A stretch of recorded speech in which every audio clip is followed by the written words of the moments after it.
remis par le Conseil constitutionnel à la suite de la vérification des listes de parrains que nous avons eu à leur remettre et qu'ils ont eu à étudier. Rappelons que c'est dans la précipitation qu'il y a eu modification de notre Constitution, modification de la loi électorale et arrêté d'application signé par Monsieur le ministre de l'Intérieur. Cela a permis le démarrage d'un parrainage, d'un système de parrainage unique au monde. Il est bon de le rappeler. Il est bon que les Sénégalais sachent que ce système de parrainage tel qu'il a été conçu n'existe nulle part ailleurs dans le monde. Il est donc synonyme de grosses difficultés. Et nous avons attiré très tôt l'attention des Sénégalaises et des Sénégalais sur le fait qu'il s'agissait d'un système inapplicable. Mais l'objectif était d'abord l'élimination de candidats. Jugez-en vous-même, difficile au point que l'arrêté de Monsieur le ministre ne peut pas respecter la loi. Difficile au point que la Constitution parle de signature et qu'à aucun moment donné, j'y reviendrai, ces signatures ne sont contrôlées. Nous avons un Conseil constitutionnel qui ne respecte pas la Constitution, un ministre de l'Intérieur qui ne respecte pas la loi lorsqu'il signe un arrêté. Et lorsque l'opposition introduit des recours, la justice se montre complice. Nous savions que le juge constitutionnel, qui est le seul juge de l'élection présidentielle, allait être incompétent. Combien d'entre eux savent manipuler, ne serait-ce qu'un fichier Excel? Ils ont donc dû avoir recours à des services externes, extérieurs, en excluant la Sénat, en excluant également les partis politiques qui sont concernés en premier chef par l'organisation d'élections dans notre pays. Ils ont fait appel à des services extérieurs, mais ils restent incompétents dans l'appréciation du travail qui leur est fourni. Mais double raison de se méfier, de ne pas accepter, de ne pas croire en la qualité des restitutions qui sont faites par le Conseil constitutionnel. Ils ont mis en place un système un dispositif de contrôle auquel ils ont associé l'ADIE, l'Agence de l'informatique de l'État, et la DAF, la Direction de l'automatisation des fichiers du ministère de l'Intérieur. Mais l'ADIE est un service rattaché à l'un des candidats, le président de la République. L'ADIE est un service dirigé par un militant APR de Grand Yoff. La DAF est en amont du système, on le retrouve en aval du système. Il y a manifestement un problème d'impartialité. Nous présentons des fichiers électroniques, nous présentons également des fichiers papier. C'est ce que prévoit la loi. Soit dit en passant, je l'ai dit tout à l'heure, l'arrêté du ministre qui définit le fichier électronique ne respecte pas la loi. Parce que dans la fiche électronique, il n'y a pas la signature. Dans la fiche électronique, il n'y a pas le nom, il n'y a pas le prénom, il n'y a pas le numéro d'électeur du collecteur. Mais ça ne gêne pas le Conseil constitutionnel. Nous avons donc produit des fiches papier qui demandent beaucoup d'efforts. Beaucoup d'efforts. Beaucoup de dépenses. Non pas pour acheter des fiches, parce que nous n'avons pas les moyens de Benno Bokk Yakaar. mais des moyens parce qu'il faut se déplacer, parce qu'il faut mobiliser, parce qu'une fois que les fiches sont remplies, il faut les faire venir, il faut les traiter. C'est énormément de travail, énormément d'argent, énormément de temps. Nous avons donc remis des fiches papier et des fiches électroniques en essayant, autant que faire se peut, de respecter la loi. Quand je dirais autant que faire se peut, c'est parce que nous avons dû respecter l'arrêté ministériel, même s'il n'est pas conforme à la loi. Quand vous appréciez le contenu d'un fichier électronique, quand vous vérifiez la véracité des informations qu'il contient, et vous le faites par rapport à un référentiel, par une base de données de référence. Il y en a une, c'est le fichier électoral, et il y a des compléments qui viennent, puisqu'il est question d'éliminer les doublons par le traitement des fichiers remis par les premiers candidats, puis chacun d'entre eux, ainsi de suite. Mais quel est ce référentiel? On nous a empêchés, on nous a interdits, on nous a remis à notre place à chaque fois qu'on a réclamé des éléments rassurants sur le fichier électoral. Ça, c'est la base de données, c'est le référentiel. Ensuite, vous avez besoin d'un petit logiciel ou de macro, puisqu'il s'agit de feuilles Excel, pour apprécier tout ce qui est doublon, tout ce qui est correct, tout ce qui ne l'est pas. Les élections avec le ministre de l'Intérieur qui est en place, avec ce système judiciaire qui, malheureusement, on le constate aujourd'hui, au niveau du Conseil constitutionnel, se soucie d'abord d'éliminer, au lieu de chercher à faire respecter la loi, au lieu de chercher à faire respecter sa propre décision.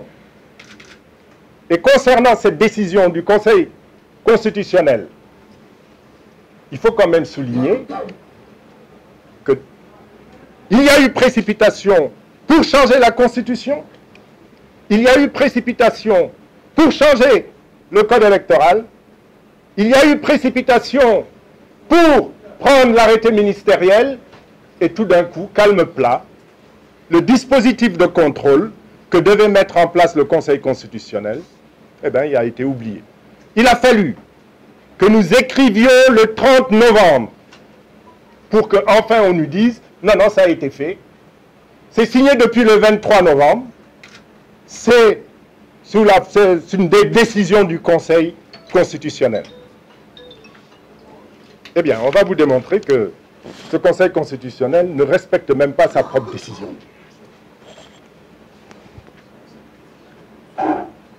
Les rejets ont été notifiés. Cet après-midi, ce sont les éléments les plus frais de l'actualité, et c'est un peu pour ça que je prends la parole. Ils sont en train d'être analysés par les services des différents candidats, mais on peut déjà en donner quelques éléments.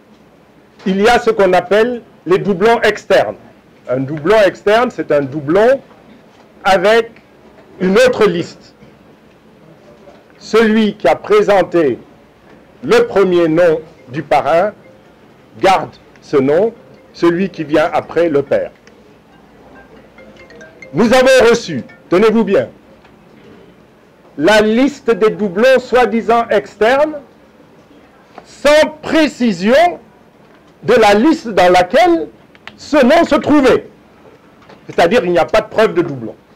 Aussi simple que ça. Or, la loi électorale prévoit des poursuites judiciaires à engager contre les auteurs de doublons. Vous ne pouvez pas accuser sans preuve. Il n'y a pas de preuve fournie pour les doublons externes. Il y a d'autres motifs de rejet. Il y a celui de la région non conforme.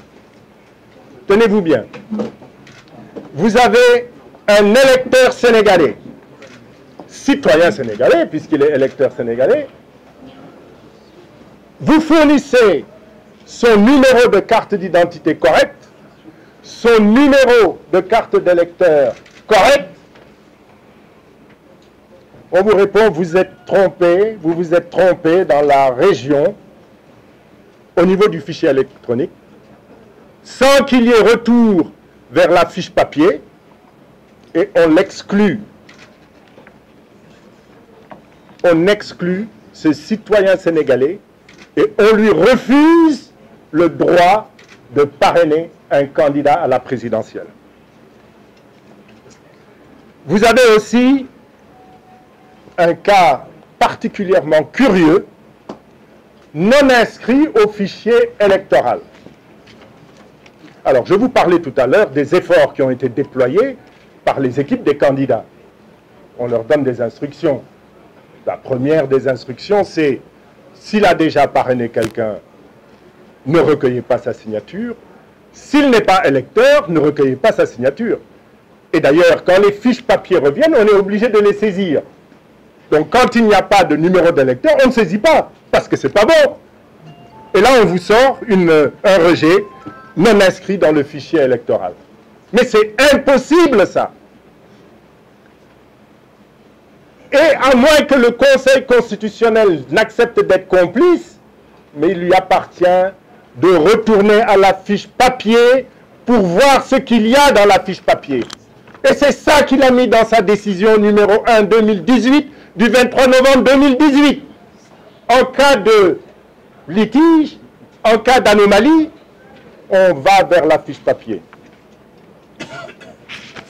Le Conseil constitutionnel, pressé d'éliminer des candidats, ne retient pas de respecter sa propre décision. Et je vais vous donner un cas, malheureusement, je vais demander à ce collègue de m'en excuser, je vais vous donner un cas personnel. Nous avons produit toute une liste, toute une liste de parrains de l'étranger. Toute la liste a été rejetée sous le prétexte que nous n'avons pas donné de numéro par ligne de parrain. Bon, évidemment, le président du Conseil constitutionnel ne connaît pas Excel. Mon représentant, il a dit, mais écoutez, c'est une affaire de 2 clics. Tac, tac, petite formule, on copie, et puis ça y est. Non, non, non, on rejette. Ça vous prouve, on aurait pu aller vers les fiches papier, comme ils le disent, et vérifier, parce que ce qu'on leur demande, c'est de constater l'existence ou non du parrain et la conformité des éléments, notamment nom, prénom, numéro de carte d'électeur, numéro de carte d'identité. Mais on a eu affaire à des personnes pressées de vous éliminer sous quelque prétexte que cela puisse être. Il y a aussi de nombreux cas de rejet concernant la carte nationale d'identité non conforme. Cela également est bien curieux. À chaque fois, on vous dit non conforme sans préciser la nature de l'erreur. Donc, nous n'avons pas aujourd'hui les moyens de contrôler ce qui nous a été donné. Alors, il faut également préciser, on me le rappelle, que nous avons donné des fichiers électroniques, des fiches papier. La moindre des politesses, c'est de nous retourner des fichiers électroniques pour qu'on puisse nous-mêmes faire nos propres contrôles. Ils nous ont remis des fiches papier avec des milliers de lignes. Comment voulez-vous organiser un contrôle? Encore une fois, vous le constaterez, et il est important qu'au-delà de vous, le peuple du Sénégal le constate. Nous avons affaire, nous le savions, nous l'avions dit, mais la réalité le confirme, la pratique le confirme. Nous avons affaire à un système destiné à éliminer des candidats. Et ce n'est qu'un premier filtre. Nous vous demandons de prendre note et d'en être conscient. Car ce matin, nous relisions un communiqué du 16 mai 2018 où nous annoncions déjà tout ce dont nous vous parlons. Nous sommes dans une stratégie mise en œuvre, cela a été dit tout à l'heure par le ministre Thierno Alassane Sall, visant à éliminer des candidats pour assurer l'élection la plus facile, la plus paisible, je ne sais pas, ça, on verra ce que le peuple sénégalais décidera, l'élection la plus facile possible au président Macky Sall. Je vous remercie de votre attention.